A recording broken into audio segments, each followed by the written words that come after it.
Bruce here, the older brother of Deconstruction. So, with Disney officially owning goddamn near all of their Marvel library, I figured I'd go back and review every X-Men movie. Now, what I'm going to do is I'm only going to talk about movies that have X-Men in the title. So that does include X-Men Origins Wolverine, or as I like to call it, X-22. So, just watch the first X-Men, get some notes in here, so let's get down to business.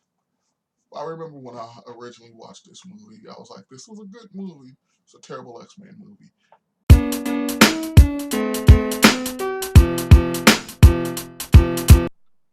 It's basically, it's one of the first movies of its kind in this type of genre, like the updated superhero movies. So, as always, it opens with some expositions, the voiceover, so on and so forth from Professor X, talking about the whole genetic mutation and everything. Mutation. It is the key to our evolution. It has enabled us to evolve from a single-celled organism into the dominant species on the planet. This process is slow, normally taking thousands and thousands of years. But every few hundred millennia, evolution leaps forward. And then it goes to the concentration camps of, World War II, Nazis, Jews. Now, this sets up some promise to me that is never delivered upon. Like you see the coming of age, how either, the puberty manifests your mutation or a traumatic event, and the scene following it kind of has that traumatic event, or like the coming of age with the puberty thing. So you have the Magneto's traumatic event causing his mutation to spark. Then you follow it up with Rogue's puberty causing her mutation to spark. And then I'm like, all right, I like it. I'm in. Then, and then there's a lot of great setup in this movie that's just never followed up on. So then you have your Senate, and it really sets up that this movie should be focused on regular humans' fear of mutants. So you got the Senator Kelly just talking about, hey, this is why I don't trust him. There's a fear because some shit that I don't understand.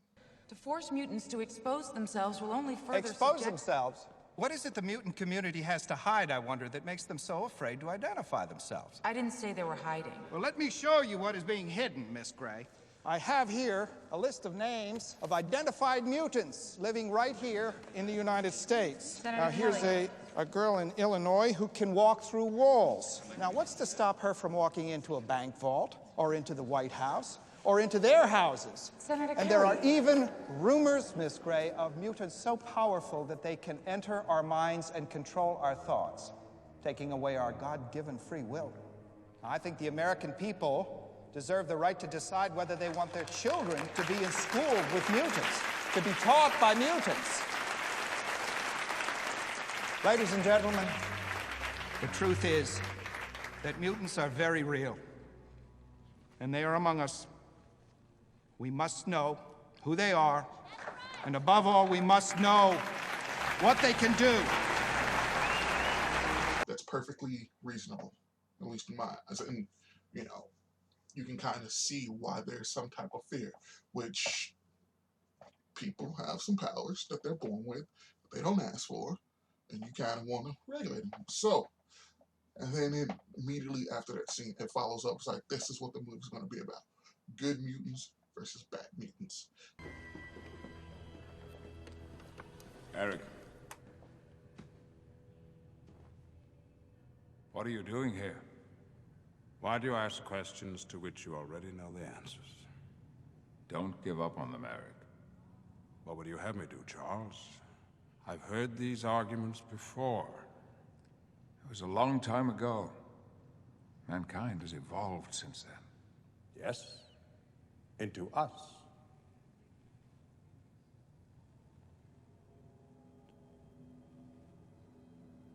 You sneaking around in here, Charles. Whatever are you looking for?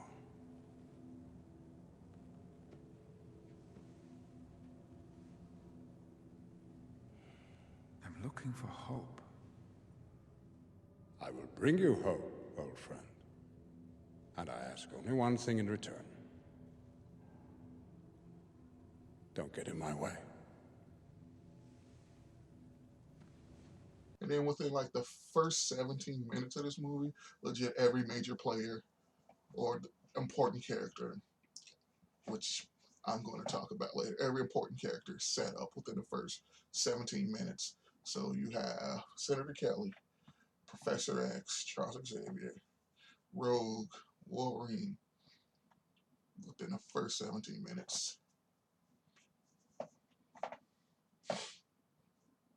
Like when Rogue meets Wolverine and she's like, you know, I saved your life.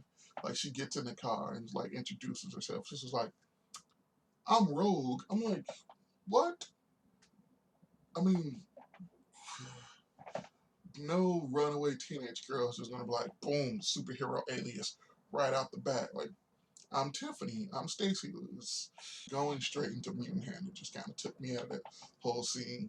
And then, like, then it progresses. Then you meet Sabretooth, and he whoops Wolverine's ass.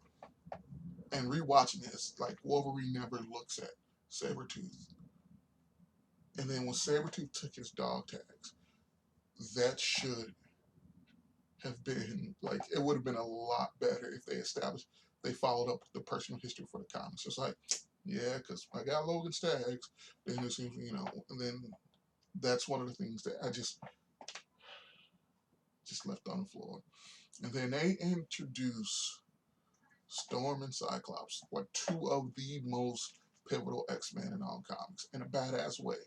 Never really follow up on it. Like, they start establishing Cyclops as the badass that he is. And you have your snippets of him flashing his leaderships later on in the movie, but it falls to the wayside. They do nothing. They don't follow up. The one thing that I hate the most about X-Men movies is the Wolverine Jean Cyclops ship that originally started an animated series, and it was quickly thrown away, sort of quickly. It rears its head. But in these movies, they really drive that shit home. I think you'll be comfortable here. Where's your room? With Scott down the hall. Was that your gift, putting up with that guy? Actually, I'm telekinetic. I can move things with my mind. Really? What kinds of things? All kinds of things. I also have some telepathic ability. Well, like your professor? Nowhere near that powerful. But he's teaching me to develop it. I'm sure he is. So read my mind. I'd rather not. Come on. You afraid you might like it? I doubt it.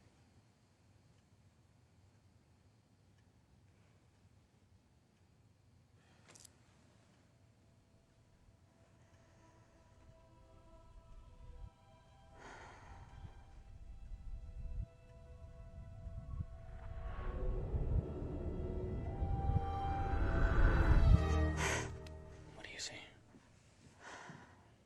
Scott.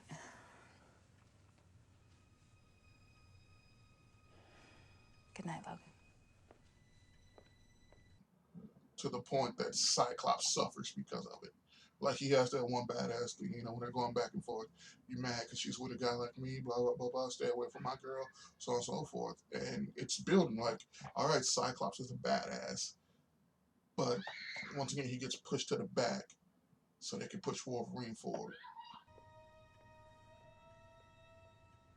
You gonna tell me to stay away from your girl? Well, if I had to do that, she wouldn't be my girl. Well, then I guess you've got nothing to worry about, do you? Cyclops. It must just burn you up that a boy like me saved your life, huh? You gotta be careful. I might not be there next time. Oh, and Logan, stay away from my girl.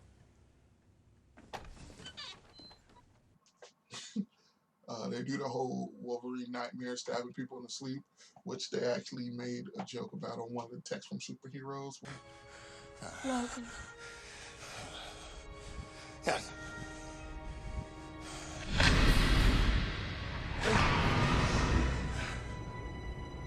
Logan. Logan, wake up.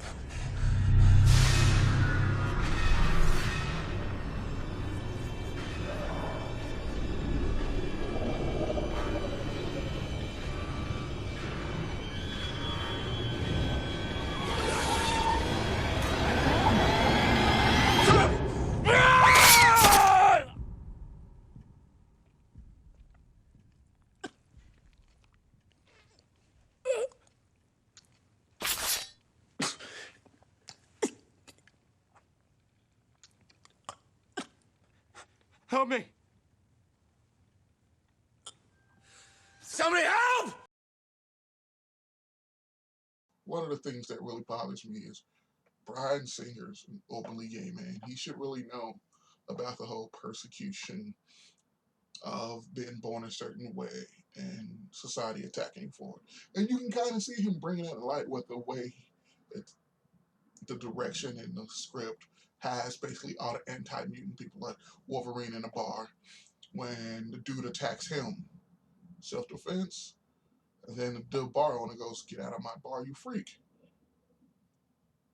You know, once again, this movie should have been the villains. I think should have been like Friends of Humanity or something, a human group or an extremist group attacking them, and then you build toward, hey, we're actually trying to help. And then you don't starting mutant versus mutant doesn't really sit well with me because, yeah, granted, you have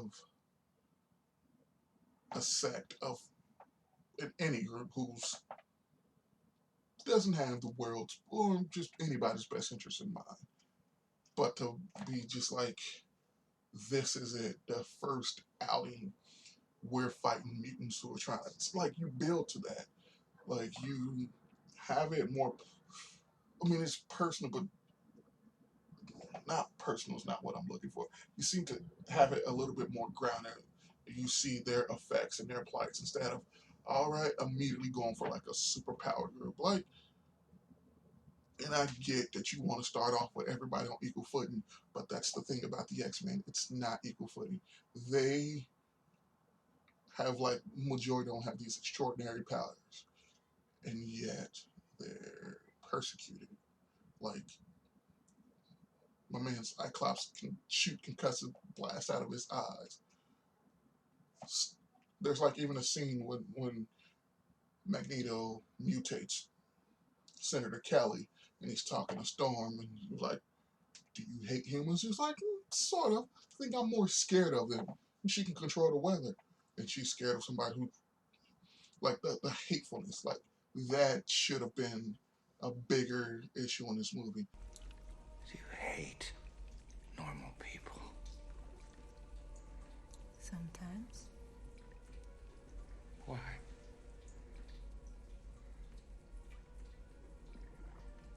I suppose I'm afraid of them. Well, I think you've got one less person to be afraid of. The final fight on the Statue of Liberty is also, man, once again, they're putting Wolverine, like, they really haven't established his team, like, but established that, like, it established him well enough into the team, but you got these other three who've been working together a lot more. You do show Cyclops formulating a plan of attack, but I guess the fact that Wolverine and Rogue have somewhat of a relationship, he has to save her. Just once again, it doesn't go toward establishing the team, which it sorely needs. And the fact, I think the best way to describe this movie is it's an X-Men movie that doesn't want to be an X-Men movie. Like, it kind of draws back on the wealth of the characters with their powers and their backstories and some of their progression. But then it also wants to be sort of a superhero movie, which, you know, you got the fantastical elements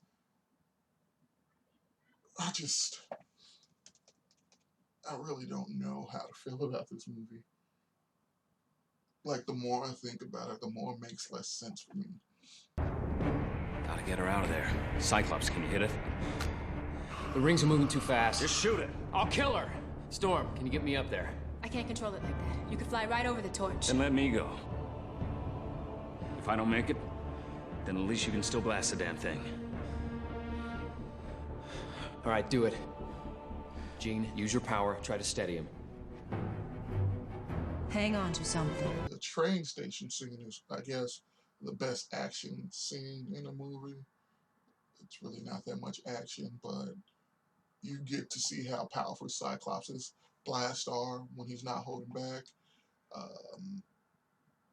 The whole standoff with the cops and Magneto, with Jean and Professor X controlling Sabretooth and Toad, and the fact that Rogue has like a bigger part in this movie than Cyclops does is just I want to say something positive about this movie, and I'm trying to. Like, it's still an adequate movie, but when you bring it into the X-Men universe, so much is just lacking, shall we say.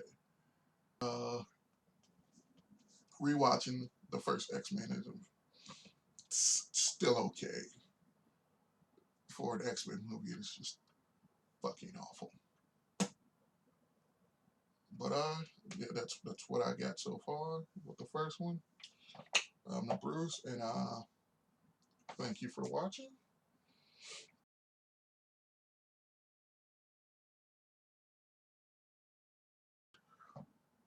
Magneto's henchmen, outside of Mystique, are really underdeveloped, and I think that hurts the movie. And how the fuck does that thing that Mystique installs in Cerebro work? Because it's basically poisoning a hat. Like, I don't. Is it like attacking his mutant power? Like, if he goes full psychic, and that just it's just weird to me. One thing that really doesn't make sense is Mystique morphs into Bobby to convince Rogue to run away to further progress the plan.